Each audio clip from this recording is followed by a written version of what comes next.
Thank you very much for the invitation and the great opportunity to give a talk today. Today I'm going to focus on the entanglement wedge reconstruction, and it'll be always in the setting for infinite dimensional Hilbert spaces. If I just drop and say Hilbert spaces, just assume it generically can be infinite dimensional. And this will be based on two papers already out with David Kohlschmeyer, and another paper coming with Eugene, and another one coming out hopefully soon also with Elliot.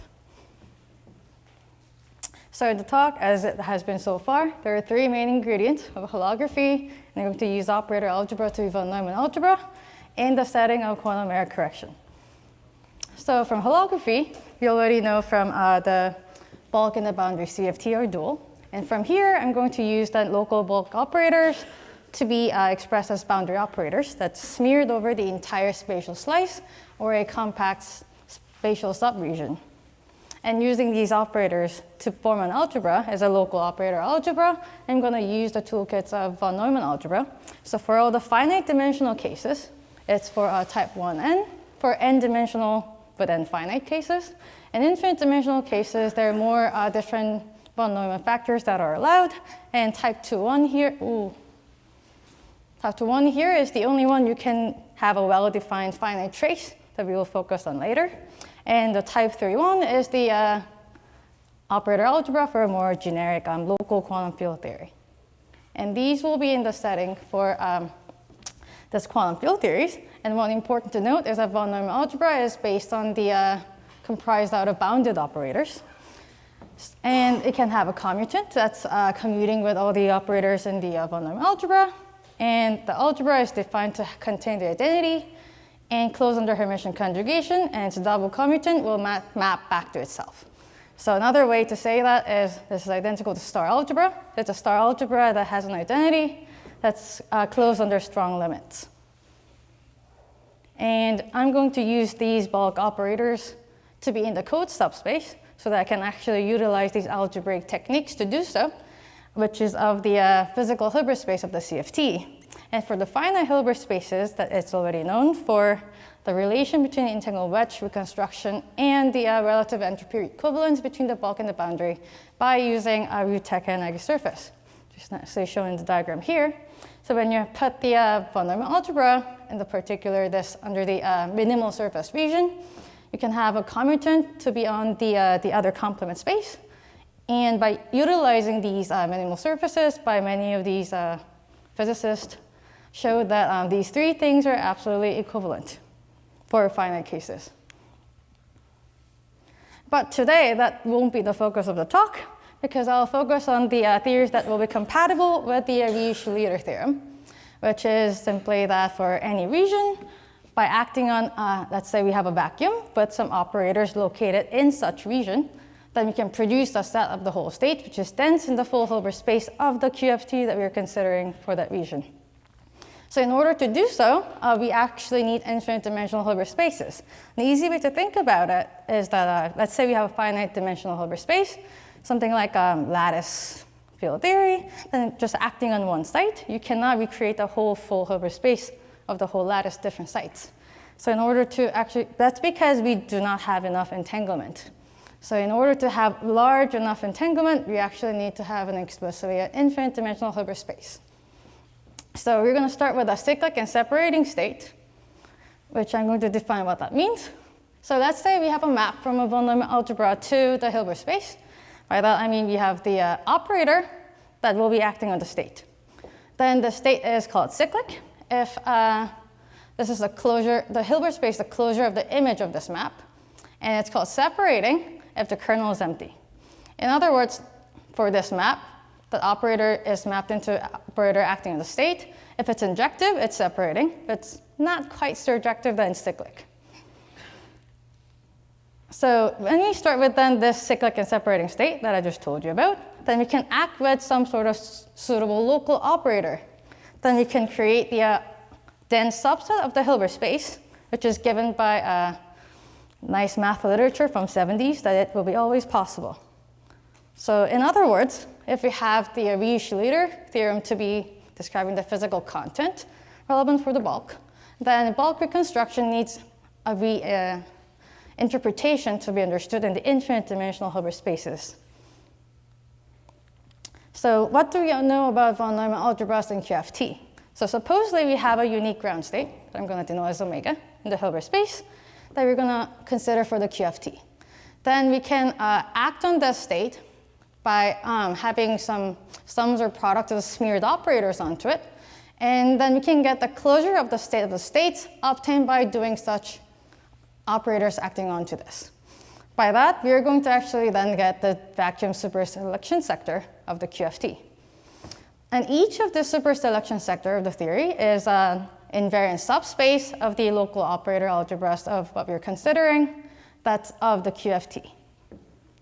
So with this in mind, von Neumann algebra of the QFT is always in the context of more geometric setting, because QFT you want to consider is a space-time theory.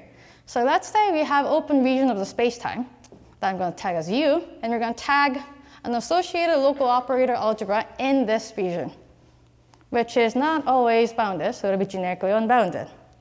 And if you remember earlier, I was telling you that von Neumann algebra is always comprised of bounded operators. So we somehow need to make this bounded. So in order to do so, we do polar decomposition, which will give you a partial isometry, and the self-adjoint positive operator, which is canonically associated with some set of projections. Then we can have a von Neumann algebra generated by the partial isometries that's associated for the operators in this von Neumann algebra, and this set of all projections together. Then you can actually successfully generate the von Neumann algebra of the open region of the spacetime. What I really mean by that is that now von Neumann algebra that we have denotes subregions in the bulk and the boundary. So let's consider then a specific case when the bulk is semi-classical. So boundary is already a CFT in the ADS CFT setting, but the bulk is quantum gravity. But by having semi-classical, then we can think of it effectively to describe as a quantum field theory on a global ADS background. So by doing that, then we can have von Neumann algebra to describe then the operators associated in the covariantly defined subregion of this bulk. What I really mean by that is kind of like an entanglement wedge of this boundary subregion. And this is possible because entanglement wedge is causally complete, and von Neumann algebra is always causal. So there will be always naturally have an associated von Neumann algebra. And the procedure to get those algebraically is the one that we did right before slide. So let's recall that we had this equivalence relation for finite dimensional Hilbert spaces.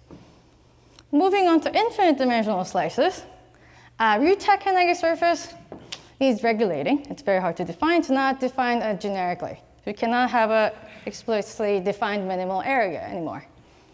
Then the good question is, can you have some sort of relation between the two directly? Because that's what we really want anyway. The answer is yes. But in order to do so, we actually need to now modify to understand what relative entropies means in respect to von Neumann algebras. So relative entropy, if you recall from back in the days in high school, we learned in infinite dimensional cases, we have two density matrices, and then it's just trace of rho log rho and minus rho log sigma. But if you look at it, trace is not necessarily defined, if you remember from very beginning of the talk, other than some special cases, other than finite case. In fact, for infinite dimensional cases, I told you the only one that has finitely well-defined trace is type 2-1. And all the rest of the infinite dimensional cases, you don't have it. So this is useless. What can we do? Well, let's actually look into it. Then this relative entropy term does not increase when you perform a partial trace on the two different density matrices. So what that really means is that we can intuitively think of this as a measure of distinguishability between these two different states. So in infinite dimensional cases, we're going to think of this and say, so this should be possible whether we have a trace or not, and we'll be able to determine it just by having some of the algebra structure for two different states. So in order to do so, you need to meet a Takesaki theory of understanding, which I'm not going to cover entirely, other than minimal things you need to know. So first of all, we will need a cyclic and separating vector. So this state is going to be kind of like a ground or easy thermal state, or low temperature for sure. And some other state also in this Hilbert space of the quantum field theory you want. Then we can define a relative modular operator, which is in respect to the operator that produces the modular flow from Tomita-Takasaki theorem, which is related to modular Hamiltonian as well, which we'll define as S dagger S. And this S is a relative Tomita operator that's mapping for all, let's say there is a sequence of operators in this von Neumann algebra. Then you have a limit of this operator acting on the cyclic and separating state. And this will be mapping onto the limit of the dagger of this operator acting on the other state. So if this limit exists, and if it maps to this to the other one, then we call that a relative Tomita operator, and comprised of two separate things. So with this in mind, we can now define relative entropy to be sandwiched as a cyclic and separating states of the log of this. And this is not so surprising because they have the same sign, and this is kind of like a trace. So with this new things, we can actually demonstrate the equivalence between the entanglement wedge reconstruction and relative entropy equivalence between bulk and the boundary. In fact, for this, I was showing it for any generic possible Neumann algebras, meaning it will work for finite or infinite dimensional Hilbert spaces. And this requires some ingredients of the theorem. First, we need an isometry that maps from the code Hilbert space to the boundary physics Hilbert space. And we need to now define von Neumann algebras, because relative entropy is now defined with respect to von Neumann algebras. And on the code space, we'll have von Neumann algebra and its commutant. And likelihood, we'll have a boundary physics Hilbert space to have the physical von Neumann algebras and its commutant as well. But for this to actually work, we need one assumption. So we need to have a cyclic and separating state in the H code to be mapping via the isometry map that maps from the code to physics to still be cyclic and separating in the physical boundary space. Another word to say that is the isometry will not deter the property of cyclic and separating state, which is what we actually expect in quantum field theories if Ricci-Leiter theorem is still satisfied, because otherwise your ground state has changed. And that's not what you expect. And this is a more precise statement of the theorem. You can see that this is done for the regular one and the commutant and has two pieces. And this relation is exactly equivalent under this. In fact, entanglement wedge reconstruction to this can be more relaxed than the other way around. So this one to go down to this does not necessarily require a commutant part to be there. But the vice way around, you actually need both ingredients. So from this in mind, we want to actually have some sort of toy model. So I'm going to use tensor network because that's an easy, nice, exact mechanism to do so. And I want to build something infinite dimensional, but that's easy. But I already told you, type 2-1 infinite dimensional von Neumann algebra has still well-defined trace. So let's do that first so that we can actually have something explicit. And I want to have something like a uniform tensor network, meaning I'm going to maybe have some finite dimensional things as a collection and infinitely tag the same thing with the same reference state, so I do not have too much additional degrees of freedom. But I want to have enough degrees of freedom to actually work with it. So qubits will be difficult, so we're going to start with the qubits. So for finite dimensional collection, I'm going to consider this particular tensor network is comprised of qubits. So we have a 3-qubit code, then sending 0, 1, 2 to be like this. So this will define the tensors, how it really acts on them. And we can build the isometry that's mapping from code Hilbert space to the physics Hilbert space. Then since we had this, we can now build unitaries to act on these two qubit states, which is the most natural unitaries that you can think of. And I'm going to pick the maximally entangled state to be the reference state. And this will be important because this is the one that's going to be directly yielding the von Neumann algebra of type 2-1. Without it, you don't really have a well-defined finite trace, so it's hard. So why do we actually need these unitaries? Because we want to have a nice relation that acts on this. So this psi onto ij, just the bulk nodes, is a vector in Hilbert space acting on these. And if you have tilde onto a, b, c, d, that's on the boundary, it's the image under the isometry. Then I can have these unitaries to be acting on the boundary Qubits. And I'm going to use separately AB and DE because it's from a different side, so it's adjacent. Then I can act on the AB and DE onto this image. Then it'll give the side AD on this side and the reference state on BE. What does it really mean is that this is actually the same state with the bulk state, except on this white Qubits. So what it really means is that I'm using these two unitaries to act on them. Then I'm going to recover a maximally entangled reference state. And further, I'm going to recover the bulk state. So this is basically a recovery code for a tensor network. So I'm going to now build an operator that acts on these Qubits. Then we can have this an operator that's well-defined for the adjacent white Qubits as well. And this is the most normal operator to do so.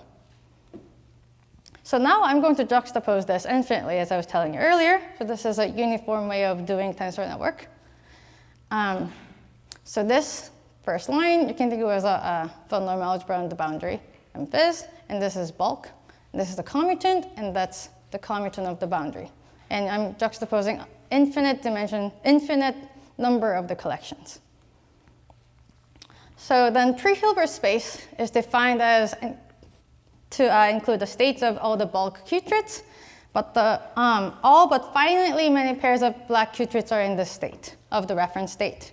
So what I mean by that is after a certain number of finite things, the further on, these collections will not change anything further on, so you can put them as some reference state.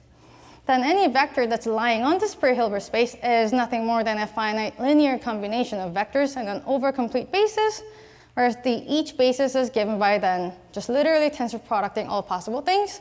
And I'll say M is the number that I pick that's finitely affecting, and the rest does not affect, so we can put it as a reference state lambda. And I don't want to use this forever, so I renamed it for easy convenience. And each of these index is valued in then 0, 1, 2, since I only had 0 and 2 to send on to, as a 3-Qubit code. And this specifies the orthonormal basis of a black Qubit. And this is not linearly necessarily independent. So what does it mean? Then we can consider two different basis states, and we want to then define inner product.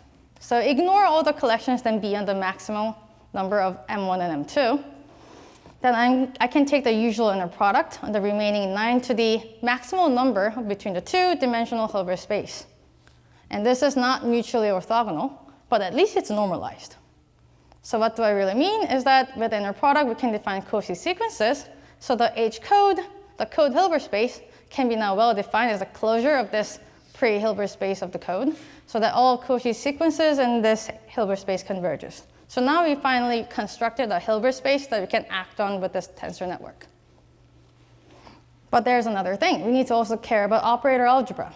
So when you're just juxtaposing, you don't expect it to necessarily work, because it needs to be closed under the strong limit, meaning it needs to have the double commutant to map back to itself, and that's never guaranteed.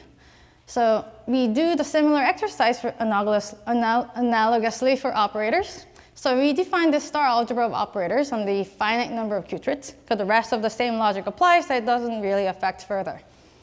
And we get the von Neumann algebra, and we compute the double commutant, and it is mapping back to itself. What it really means is that unlike C-star algebra, von Neumann algebra is closed under the strong limit, that the operator of the limit goes to the operator directly on the state for the state given in the Hilbert space.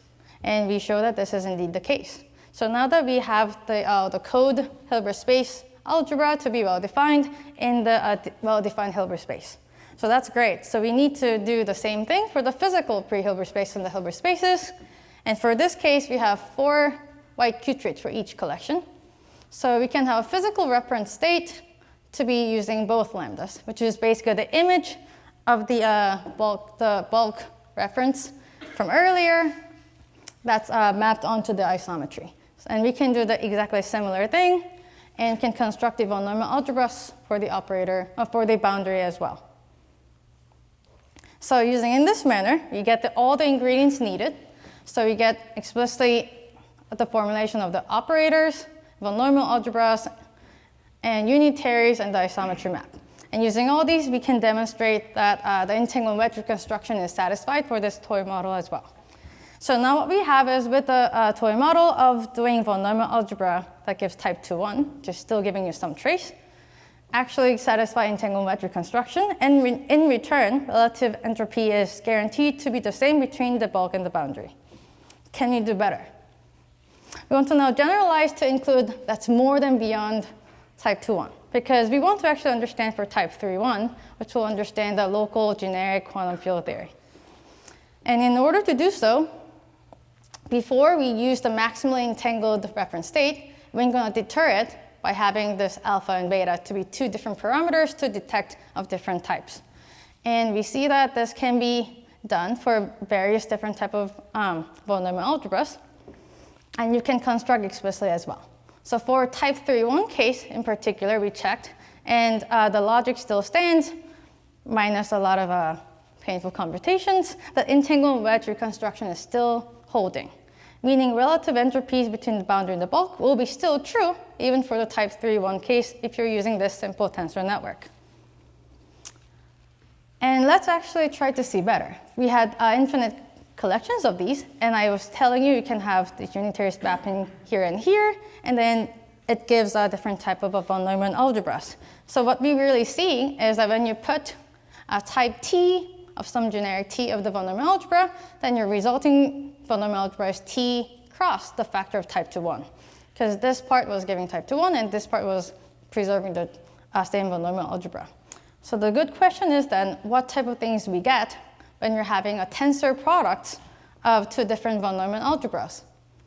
So we can actually generalize this. This is actually going beyond this tensor network, because for this tensor network, this will be the only line of a choice. We demonstrate this for any generic choice of Araki-Woods factor of the von Neumann algebras, and we get the generic tensor product type of von Neumann algebras. Okay, so that's great. But that's only for a particular type of tensor network that we could do so far. And this one doesn't have an explicit understanding in physics. So what can we do? So let's then visit more complex quantum error correcting codes. Since something like what's familiar with will be like happy code. And these are actually way more complicated quantum error correcting codes. So there's no way to actually construct Hilbert space directly because the complexity is literally too high. So what I really mean by the complexity here is different from the quantum complexity. It's an English word, complexity. So the toy model considered is state pushing. So if you remember earlier, what I did was computing all these operators, Hilbert spaces, everything. But in return, I actually computed the state and mapped the state to state. And this is how I could even compute Hilbert space to begin with to construct anything. But more normal, this different complex quantum error correcting codes are operator pushing type, as happy code is infamously operator pushing code. And these things, you cannot actually just create a state pushing way of doing so, meaning the same exercise we've done in all the logics is going to fail because you cannot construct a state pushing method, so you cannot construct any Hilbert spaces to do so. Oh, that's not so good. So we need to then revisit some other things to try to understand such things. There's another thing that we had, which is C-star algebra, which is different from von Neumann algebra, because von Neumann algebra is state dependent, and C-star algebra is not. And it doesn't come with a commutant either. But C-star algebra will not have an issue with not having a Hilbert space, because we can construct it without having a state to be considered. So first, we're going to construct C-star algebra, and then we're going to connect to von Neumann algebra. Without that, we cannot really understand any physics, because we need to construct some thermal states and relative entropies coming from it. So we need to absolutely have Hilbert space at some point. So it's supposed to be a commutative diagram, but I put you nicely in not so commutative diagram format. So let's say we have a C-star algebra on the bulk. And we have the same isometry mapping to C-star algebra on the boundary. But I'm going to consider a KMS state. And this is the pullback of the KMS state, meaning there's an isometry, so it can literally pull back. And this is not necessarily a KMS state. So I'm going to do a GNS representation on each of them separately. So this is a method that you can construct some sort of Hilbert space where it belongs to. then KMS state can be defined here, and the pullback of the KMS state here in this H code is a thermal state, and likely we will get this thermal state as well. So in the end, this is the picture you want to remember, is that we will have a C-star algebra on this H for the code Hilbert space with a thermal state, mapping down to isometry that's actually preserved. And this is only guaranteed by this GNS construction because we consider the pullback. So if you consider regular KMS and KMS, this isometry will be broken. So with this isometry to be now preserved, it'll map directly from this to this, and you can just consider this picture separately. So this thermal state is then mapping into as the cyclic and separating state on both C-star algebra and von Neumann algebra after you change into von Neumann algebra as well. So that's nice, you still have a vacuum and something to work with, because all the other things that I told you so far, cyclic and separating vectors existence was the very important key. So we can then extend to more non-trivial quantum error correcting codes to have entanglement wedge reconstructions, such as happy code and more complex different type of codes as well. So throughout the talk, I first started with an infinite dimensional Hilbert space correlation between the entanglement wedge reconstruction and the relative entropy equivalence between boundary and the bulk. So what we really have now is that it's more beyond. So you can have entanglement wedge reconstructed for various different cases. That's not necessarily coming from von Neumann algebra construction to begin with, but in the end, you'll always have a von Neumann algebra describing your system between boundary and the bulk. And this will then guarantee you to always have a relative entropies to be defined between boundary and the bulk. Now, that's not the same thing as relative entropies can be computed. That's very different. So, so far, relative entropy computation has been very notoriously difficult. Well, certain cases has been computed, but I was not going to include in this slide because that's it's going to take another hour. But we are continuing on to the trying to compute more relative entropies and try to see if we can generalize these further. Thank you for listening.